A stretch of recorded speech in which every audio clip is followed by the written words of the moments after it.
What if I told you that the spiritual history you've been taught is incomplete? That there are entire chapters, vibrant and profound, that have been quietly removed from the story of faith itself?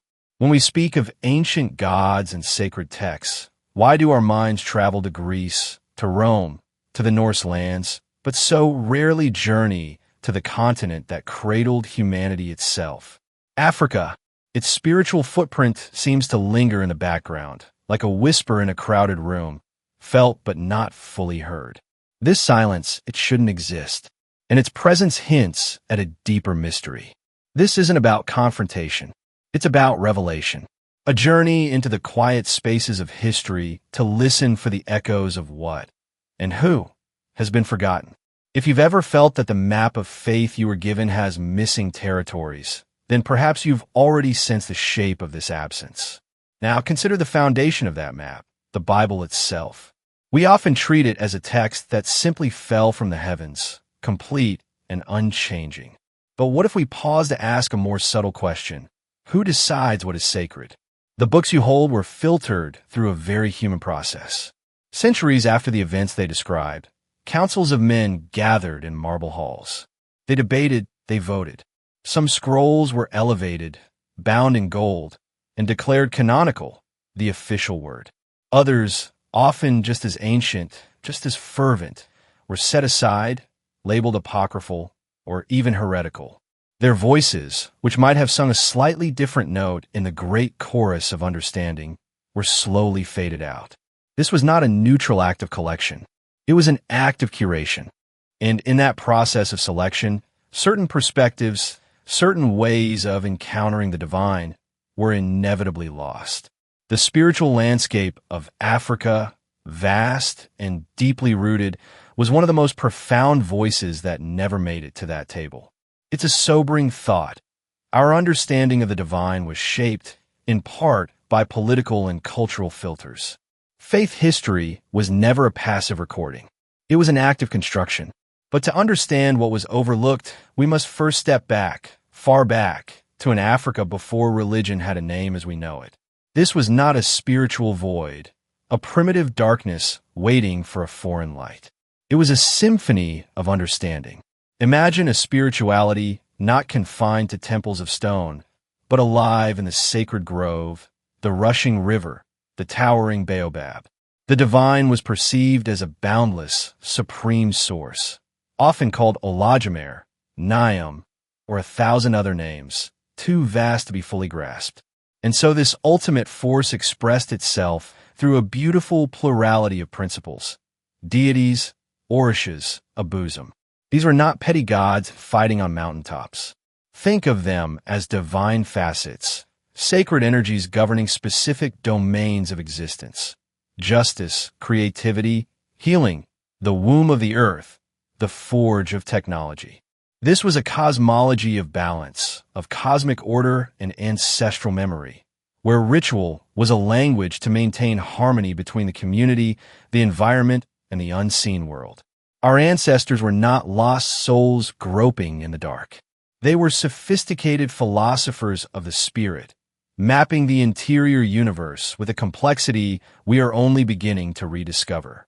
And this leads us to a fascinating corridor of history: the books you were never meant to read. Those texts set aside by the early councils, the Apocrypha, the Gnostic Gospels. Why were they considered dangerous? Often because they spoke of a more intimate, mystical path. They emphasized inner light, divine knowledge accessible within, and spiritual guides. Listen to their themes: a living spark within humanity, a journey of awakening, a cosmic Christ connecting all of creation. Now, listen to the echoes from African soil: the concept of ash, the divine force in all things, the emphasis on spiritual ascent and ancestral wisdom, the interconnected web of life. The parallels are not coincidental. They are reflections of a shared, deeper layer of spiritual intuition. These suppressed texts didn't contradict the core message. They often expanded it in directions that threatened centralized power, which prefers simple, controllable narratives.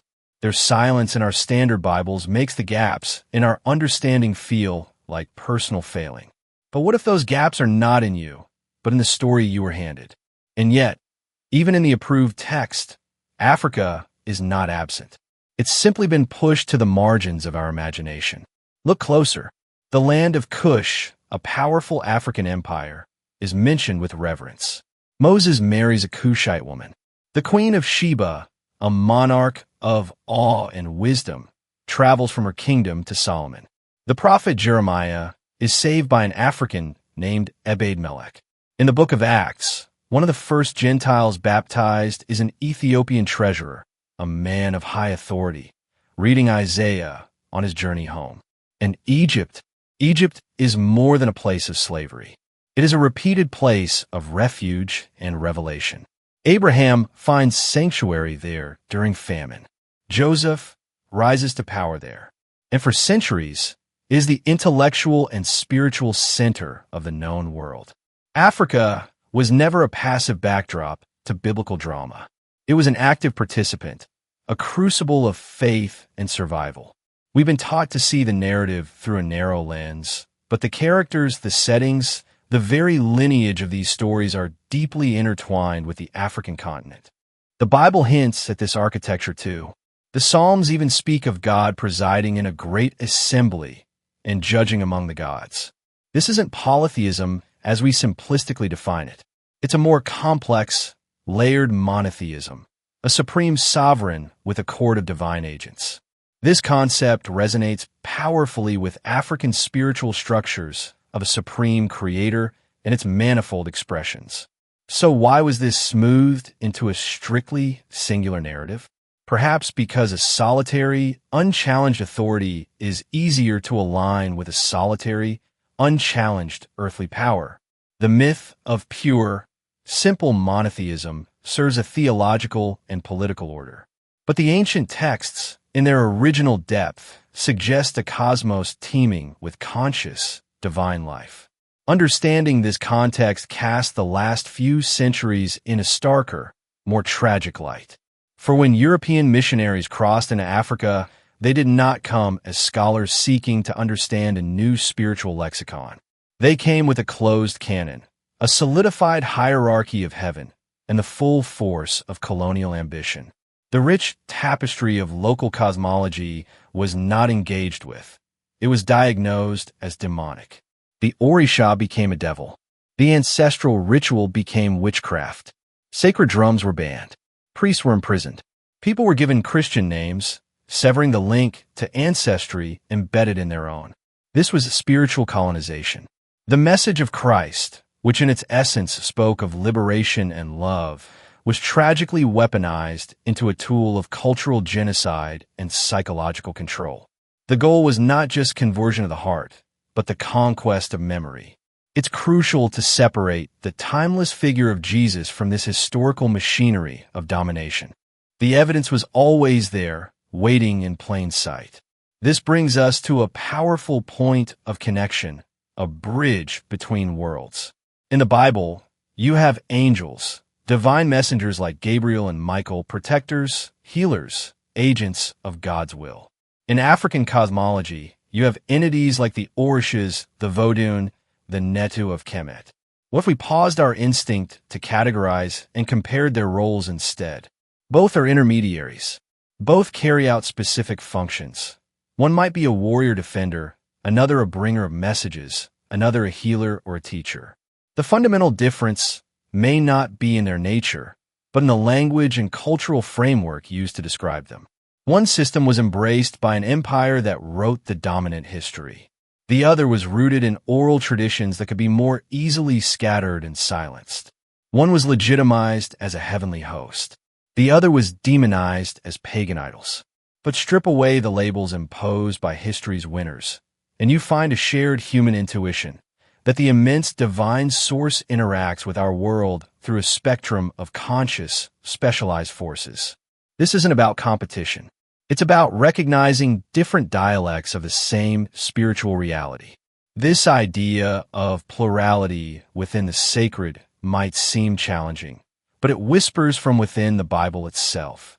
Take the very first chapter of Genesis. The word used for God is Elohim. It's a plural form. And this God says, "Let's make mankind in our image." Who is us? Many ancient traditions, from Mesopotamia to Canaan, spoke of a divine council, a gathering of heavenly beings.